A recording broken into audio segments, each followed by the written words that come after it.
अहो माझं जरा ऐका. मी काय म्हणते म्हणजे थोडासा प्रॉब्लेम झालाय. हो पण इतका मोठा प्रॉब्लेम झालेला नाहीये. हो ना काका, उगाच टेन्शन घेताय तुम्ही. एवढं काय घाबरताय? चुकून झालंय ना तुमच्याकडून. ऐका,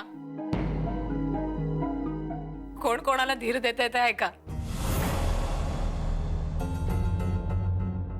त्या दिवशी प्रेझेंटेशन चालू असताना अविनाश सर चुकून आले तर बोबडी वळली होती तुझी.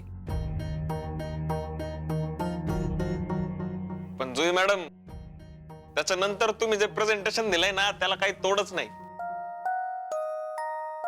क्लायंट किती खुश झाला होता. खूपच लयानी मध्ये ना. भांडा भांडा नुसतं भांडत राहा. इथे माझी काय अवस्था आहे, तुम्हाला वाद कसले सुचतायत? शांत व्हा. नाही तर काय भांड्याची वेळ आहे काय, प्रसंग काय, तुम्ही भांडताय काय? अहो मी तुम्हाला सांगते की तुम्ही शांत व्हा जरा. मी काय म्हणते कॉफी आणू तुमच्यासाठी पटकन. हा नको. अरे हसू नका रे. हसता काय? सॉरी सॉरी काका, मला ना हसूच आवरत नाहीये. सॉरी अगं सॉरी. मग हसत राहा, नुसते हसत राहा.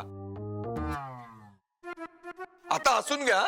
आता सर आल्यानंतर दात विचकटू नका. हसा हसा हसा हसा हसा ना अजून हसा.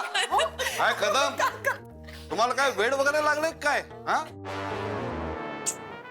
हे बघा, जे काही चाललंय ते लवकर थांबवा. सर येत आहेत.